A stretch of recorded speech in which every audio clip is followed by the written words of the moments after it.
Welcome to day 4 of our study of the books of Job and Psalms. And today we're going to examine the book 3 of the book of Psalms.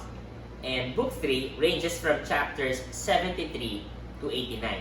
Now, if we said that books 1 and 2 is about monarchy because most of it were written by David, book 3 of Psalms talks about the exile, specifically the beginning and the ending of this book. Somehow this collection tries to express the feeling during the time that the Israelites were exiled away from the promised land, away from Jerusalem, away from Israel. So I will read to you Psalm chapter 73, the beginning of book 3.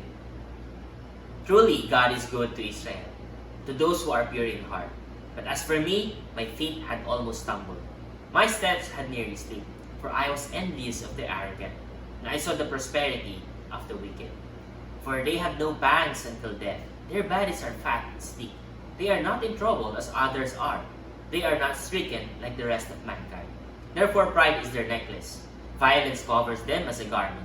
Their eyes swell out through fatness. Their hearts overflow with follies. They scoff and speak with malice. Loftily they threaten oppression. They set their mouths against the heavens, and their tongue struts through the earth. Therefore his people turn back to them, and find no fault in them. And they say, how can God know? Is there knowledge in the Most High? Behold, these are the wicked, always at ease. They increase in riches. All in vain have I kept my heart clean, and washed my hands in innocence. For all the day long I have been stricken, and rebuked every morning. If I had said, I will speak thus, I would have betrayed the generation of your children. But when I thought how to understand this, it seemed to me a wearisome task, until I went into the sanctuary of God. Then I discerned their end. Truly you set them in slippery places. You make them fall to ruin.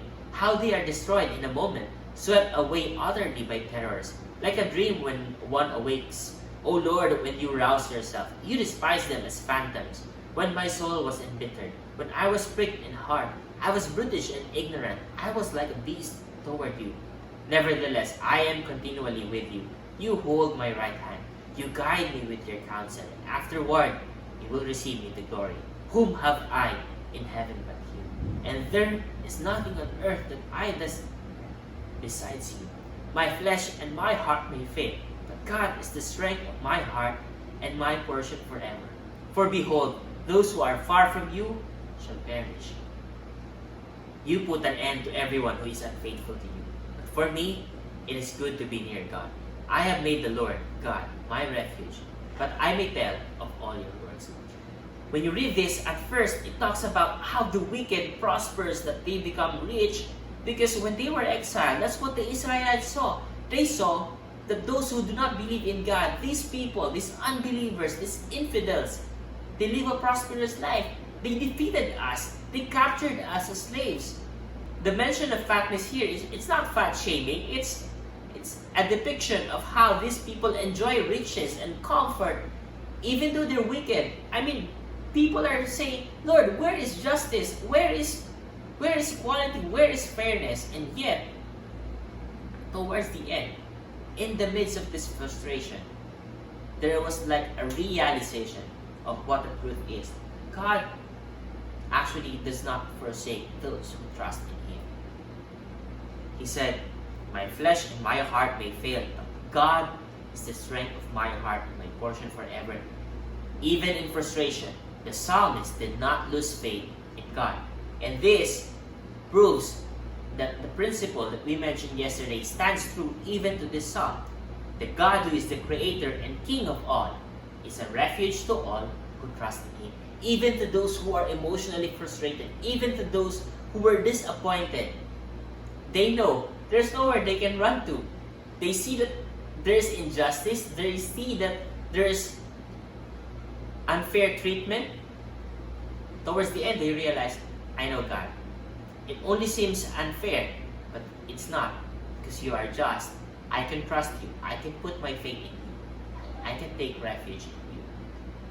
The last verse it says here, for me, it is good to be near God. I have made the Lord God my refuge, that I may tell of all your works.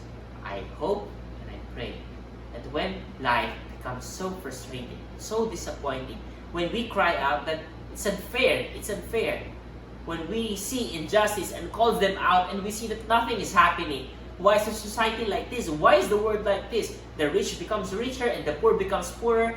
Crimes are rampant. You see all this. God sees. God has not forsaken the righteous. Remember, in the times when you are frustrated, when you are disappointed, take refuge in God because you can trust Him.